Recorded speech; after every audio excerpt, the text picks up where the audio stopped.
Hey, music fans, of course, in particular, rock fans, welcome to the Musical People and Journeys show, MPJ. This is a single album review. It's taken from our main show, where we review a whole bunch of albums, and this month is pretty exciting. We've got the likes of Kasabian, Five Finger Death Punch, Machine Head, Panic at the Disco, Silver Sun Pickups, Muse, and I promise you some really cool surprises of bands that you've never heard of, because it's all part of the journey.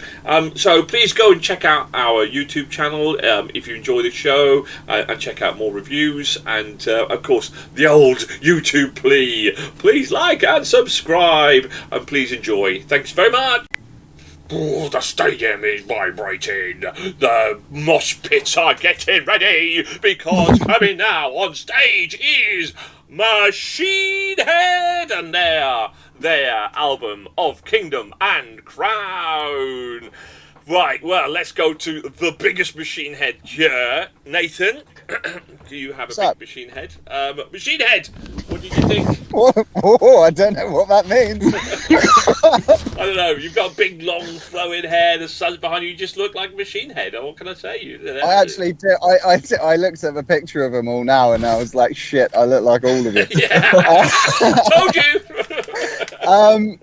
Yeah, alright, so, I bit of a weird relationship with Machine Head, because when I was in the band back in school and college, my other guitarist loved Machine Head, and I could sort of take or leave. I really liked the scene setting of that. I can't remember the opening track's name, but it was the Slaughter the Martyr. Thank you. The reduced, very, very minimalistic guitar with really cool vocal licks, and to then dive into that riff sort of midway. You can't get away with doing stuff like that in any other genre of metal. Metal is the best at setting the scene of what is about to happen to you. It is the best genre for going, look over here, this is what's happening, I need your attention now. Most indie albums or alternative rock or stuff like that, usually we're just in, certainly pop, you're just in. Metal really does set your scene, because they can afford to be a bit more theatrical, you know. I love a pinched harmonic, I'm assuming Simon at the very least knows what a pinched harmonic is, but it's when they go whack, and I like that. And Machine Head are not scared of it, and I love a bit of it, because I really tried when I was a kid to learn how to do it, and the day you can do it is one of the most satisfying things, I think, literally on earth. Also, No Gods, No Masters was absolutely lovely. I really, really enjoyed it. Really great use of dynamics, really good varying vocal styles. They don't overdo solos, which was nice. The track lengths are pretty short for a metal band of that ilk. And they're not scared of whoa! I kind of like that. A bit of a cheesy chorus. The drums are a little simplistic for my liking. I think they could probably get away with a bit more. I also think the lyrics are a bit shit. I just think you could do a bit more. You could do a bit more. It's too hard. It's 2022. We don't need Satan. And we know you're metal. We've seen the album cover. I really liked it, and I didn't think I would. And that's a good thing for me. I do think they're probably getting a bit left behind, though. I think this genre of metal is on the decline, but it's nice to see some guys still, plumbing away. Even though I did see them in 2006 when they supported Metallica, and they all but got booed off. Yeah, but really good fun. Good fun.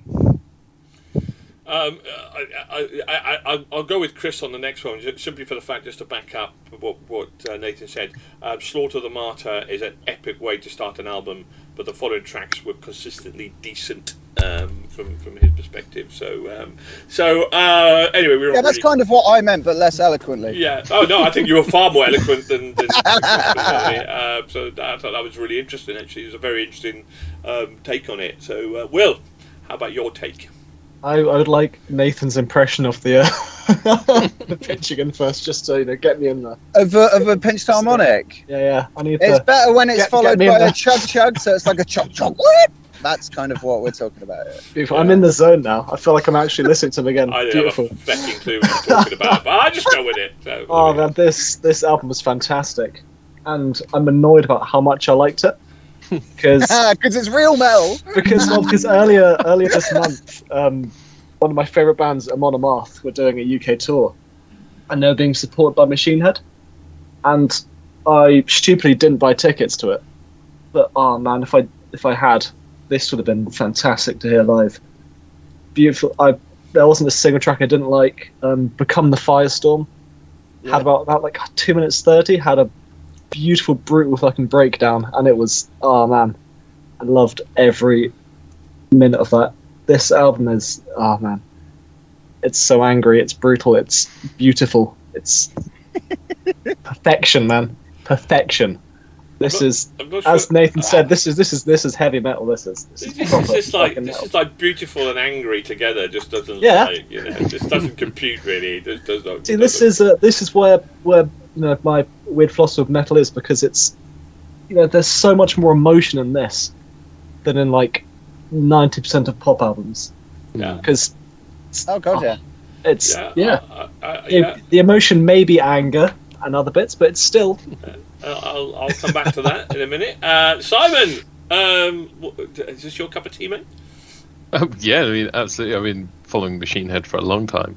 I mean, apart from reiterating a lot of what Nathan said, very similar opinions on it. I'm actually looking at it as an album, though. I'm a bit annoyed that I think there's 3 different like 1 minute little soundbite track things which it doesn't fit very well for a Machine Head album. It's not a concept album. They're not building a story or anything. They don't quite fit, especially Overdose and stuff. It's just a bit odd. Have I ever done that before? I think they have, but not.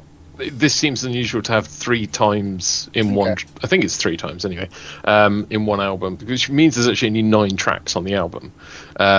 Which one of them is Slaughter of the Martyr, which is epic, and No Gods No Masters, which is my all-time favourite off that album. But yeah, it's really good, it's really enjoyable, but it is definitely solid Machine Head.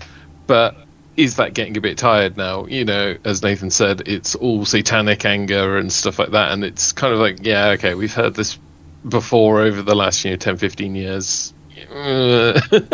Do they need to try and actually move on and change a little bit? But I don't know, it's hard to tell with these things, because if bands do try and change, then you also hate them for changing and being different. So yeah.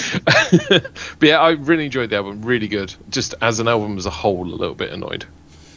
So I'm going to pick up on some key points here. The album was consistent. It was consistently shite. It did bring out emotion in me. I wanted to cry.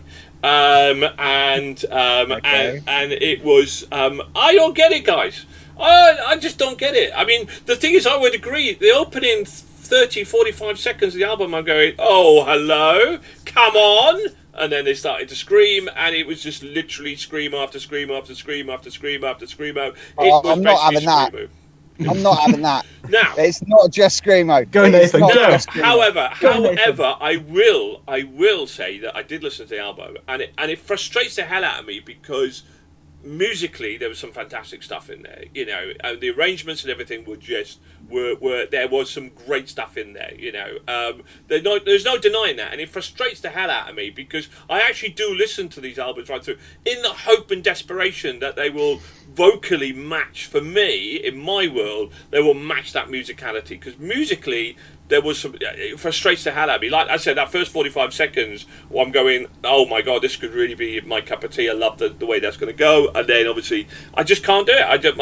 And we'll come up to some albums later on where they combine that bit of screamo with commercial stuff. And you're right. You look at what we're about to listen to coming up with Five Finger Death Punch and people like that, where maybe they have moved on and they have developed and moved on a little bit and with the times. And it's just like, it just frustrates the hell out of me. I mean, the vocals, I cannot tolerate those screamo vocals in the slightest.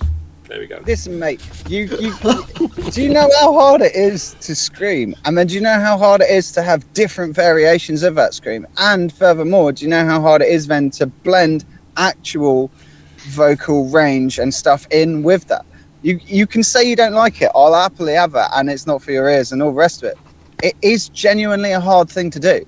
Like, it is a hard thing to do. I take that on board. I simply just don't care because I hate it. That's absolutely relevant, and that's absolutely fair. Yeah. But Yeah, I'm not arguing. I'm not arguing. arguing the technicality of screamo. I imagine it is. It just does my head in. I just can't listen to it.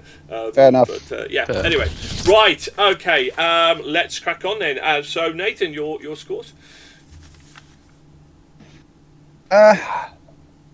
Yeah, 4. 4 from Nathan. Yeah. Oh, Chris also give it a 4.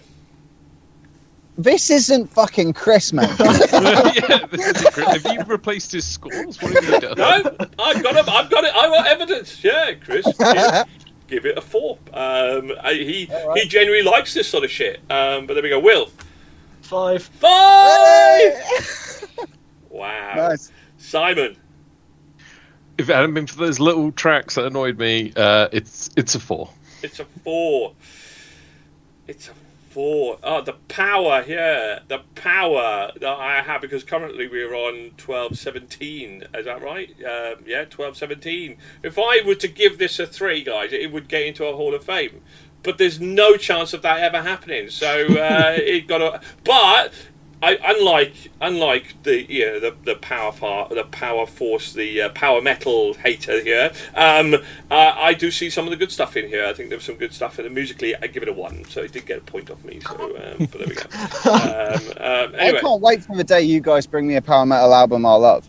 Because the deep dive I'm going to get to do into it, I'm so looking forward to it, and it will happen for sure. Yeah. I mean.